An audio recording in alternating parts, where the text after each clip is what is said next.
कायरा साहब, आप झलक दिखलाते चले जाते हैं। मैं तो अब आप कायम दायम है। आवाज आ रही है कायरा साहब आपको मेरी? तो मैं अगर जी आ सवाल रही है, करूं, अब आ रही है। इससे पहले भी कर चुका कई दफा, लेकिन वो आई थिंक वो लिंक का मसला हुआ उसका। कायरा साहब, आ रही है। ये जो फॉर्म 46, 47, 45 वाली बाज़गश्त है ना, ये तो मुझे लगता है कि चलती रहेगी। अब ये ग्रैंड अलायंस बनने जा रहा है, जो अभी बना नहीं लेकिन बनने जा रहा है, जिसके अंदर मिफ्ता साहब भी शायद शामिल हो जाए, शायद ना हो, और दूसरे लोग भी शामिल हो। आपके ख्याल में इनकी जो ग्रीवियंस हैं, being a political worker yourself, आप जायज समझते हो? कहते हैं आइन की बालादस्ती नहीं है, फॉर्म 47, 46 की हुकूमत है।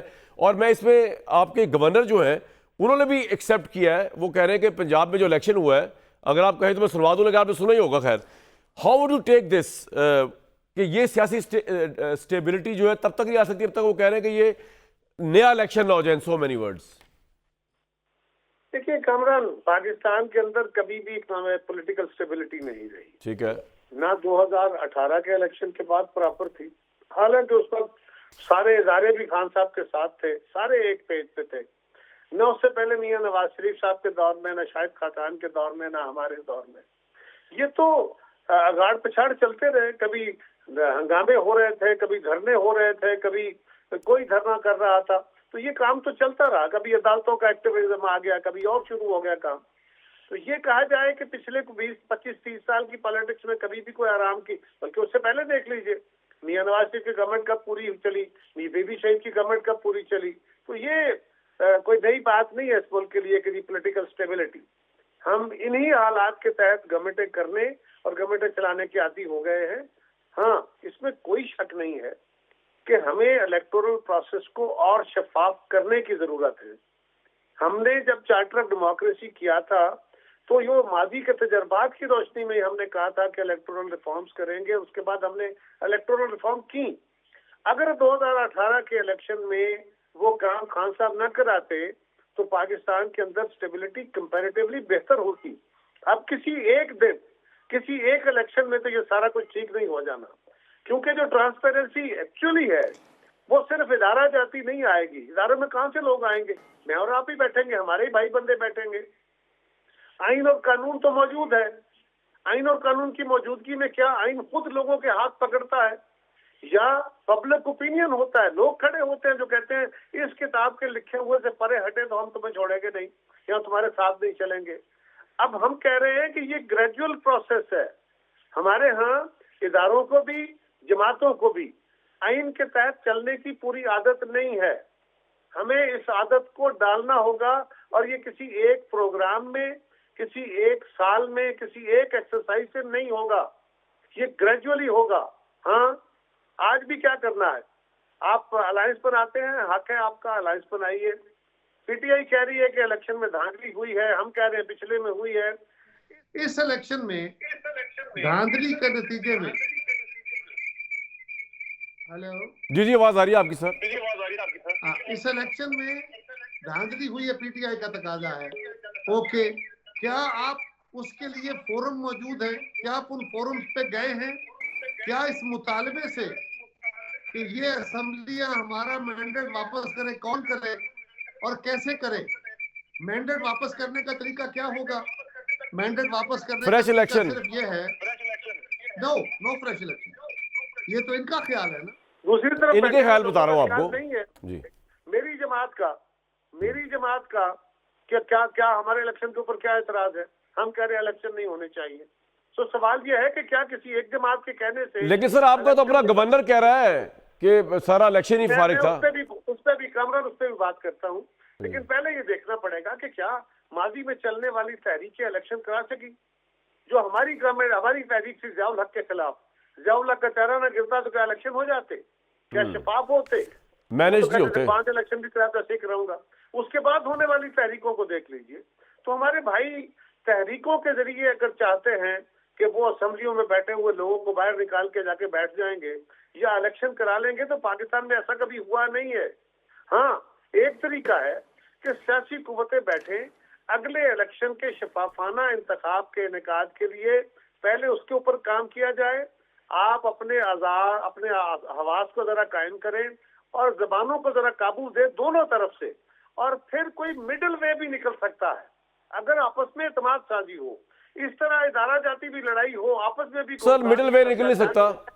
इस वक्त कायरा साहब, मैं आपसे, आपकी सारी बातें दुरुस्त है, आपने जो सियासी हिस्ट्री नैरेटिव दिया बिल्कुल ठीक फरमाया आपने, लेकिन उसकी अगली बात यह है कि जिस तरह बुराइयां और बदियां चल रही हैं आइंदा भी ऐसे चलेंगी और ग्रेजुअल प्रोसेस है, टाइम लगेगा इसके अंदर। और ये हो शॉर्टकट है क्या? जी शॉर्टकट सर, हाँ चले मिफ्ता साहब आप बताएं ना, क्या शॉर्टकट है जो आपके ज़हन में है? जी कायरा साहब, जी फरमाइए। देखिए, एक बात कि क्या ये हो तो फलां हो जाए, लोग ठीक हो जाए, सियासी जमातें ठीक हो जाए, एस्टेब्लिशमेंट पीछे चली जाए, अदलिया ठीक फैसले करे, मुल्क चल पड़ेगा, ये हम सबको पता है। अदलिया को ठीक कौन करेगा? एस्टेब्लिशमेंट से फैसले कौन ठीक कराएगा? सियासी जमातों को कौन होगा? वो कैसे होगा?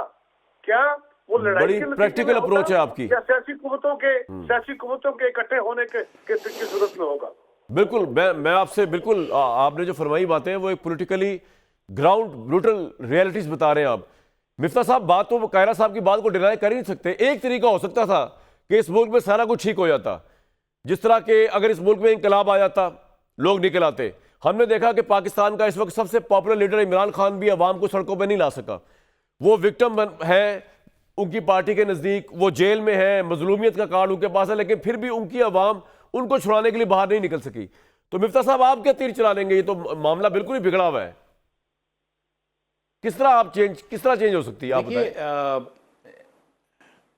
देखें, आवाम निकले या ना निकले वो तो बात की बात है, लेकिन जो आपका मौक़िफ़ है, जो आईनी मौक़िफ़ है, जो हकीकी मौक़िफ़ है, जो सच्चा मौक़िफ़ है, वो आपको रखना तो ज़रूरी है ना। आज पीपल्स पार्टी 16 साल से सिंध में हुकूमत कर रही है, क्या सिंध में कोई बेहतरी लेकर आए हैं? आज पंजाब में मुस्लिम लीग 16 साल में, पौने 4 साल के अलावा मुस्लिम लीग हुकूमत करती रही है, क्या बेहतरी आई है? या केपी में 11 साल में पीटीआई बेहतरी लेकर आई है? तो हमको ये भी सोचना चाहिए कि इन पार्टियों का जो बोझ हम उठा रहे हैं और जो हम जमहूरियत कहते हैं इस मुल्क में, लेकिन सच्ची बात यह, कायरा साहब की बातें बड़ी बेहतरीन थी, लेकिन सच्ची बात यह कि जो बेईमानी इस इलेक्शन में हुई है, और बेईमानी का ही वर्ड इस्तेमाल करूँगा मैं, जो धांधली इस इलेक्शन में हुई है रिजल्ट में, इसका तो कोई सानी ही नहीं है। मतलब ये पाकिस्तान की तारीख की सबसे ज़्यादा है। और मतलब ये आप जो, अगर ये आप कहते हैं कि हम इस इलेक्शन के बावजूद भी बैठेंगे, आप जो है वो 1 साल तक ट्राइब्यूनल्स नहीं बनाते, ट्राइब्यूनल्स के अंदर हम रिटायर्ड जजों को डाल देते हैं। सर मेरी गुजारिश सुनिए, मेरी आप ट्राइब्यूनल में रिटायर्ड जजेस को ले आते हैं, आप रात के, फिर उसके बाद आप कॉन्स्टिट्यूशनल कोर्ट्स बना देते हैं, आप एक मरतबा फिर डोगर कोर्ट बना रहे हैं। ये पहली मरतबा नहीं है, ये दूसरी मरतबा एक डोगर साहब को आप चीफ जस्टिस। कायरा साहब कुछ कहना चाह रहे हैं? मिफ्ता साहब, एक मेरी गुजारिश, उनकी बात सुन लें, उसके बाद जी कायरा साहब क्या कहना चाह रहे हैं? ये तो बहुत हो गया ना, ये सारे जानते हैं। आप ये फरमाइए कि आपके पास वो क्या चीज है कि आप ये सारा कुछ अचानक ठीक कर लेंगे, कैसे? ये $1 मिलियन क्वेश्चन है। मैं इसमें ब्रेक ले लेता हूँ, मैं इसमें ब्रेक ले लेता हूँ। सर टाइम दे रहा हूँ मिफ्ता भाई, सोच ले जरा। सर मैं तो ये मिफ्ता भाई सोच, सर मैं तो क्लेम ही नहीं कर रहा हूँ, कि अचानक कोई चीज़ ठीक हो जाएगी, बिल्कुल नहीं होगी। मैं तो ये समझता हूँ कि 3-4 फ्री एंड फेयर इलेक्शंस हों, जिसमें कोई इदारा या जो उसका इन्फ्लुएंस ना करे, तब जाके चीज़ें ठीक। आपका पॉइंट आ गया जी। लेकिन हमारे यहाँ तो एक इलेक्शन ईमानदारी से, ठीक है, आप एक इलेक्शन, अब मैं ब्रेक ले रहा हूं, लेकिन तारिक भाई आपके लिए एक मैं चीज छोड़ के जा रहा हूं कि मिफ्ता इस्माइल साहब और गवर्नर पंजाब साहब जिस शदो मत के साथ कह रहे हैं कि ये इलेक्शन, ये बेईमान गवर्नमेंट है, एक तरह से बेईमानी के जरिए आई है, तो आपका इसमें क्या वो है? आप भी तो एमएनए हैं, क्या आप भी इलेक्शन रिग करके आए, या आपकी नजर से कोई वाकयात गुजरे इलेक्शन रिग करने के? क्योंकि अगर एक गवर्नमेंट की लेजिटिमेसी, जिस तरह मिफ्ता साहब इतने कंफर्टेबली बता रहे हैं कि ये गवर्नमेंट जो है ये 2 नंबर गवर्नमेंट, 2 नंबर पार्लियामेंट है, इन सो मैनी वर्ड्स वो ये कह रहे हैं, 1 नंबर तरीके से नहीं आई, धांधली चीटिंग के जरिए आई है, तो आप किस तरह इसको देखते हैं? नौजवान नस्ल किस तरह आज ये टॉक शो देख रही होगी, तो वो क्या सोच रही होगी कि हमारे जो लीडर्स हैं वो चीटर्स हैं, वो बेईमान है, तो वो खुद भी अगर डाकू बनेंगे तो वो जी मैं बताता हूँ, इसका जवाब आपने देना है मुझे। बेईमानी वाले चैप्टर का, क्या आप लोग बेईमान हैं जो गवर्नमेंट आई है, बेईमान पार्लियामेंट है?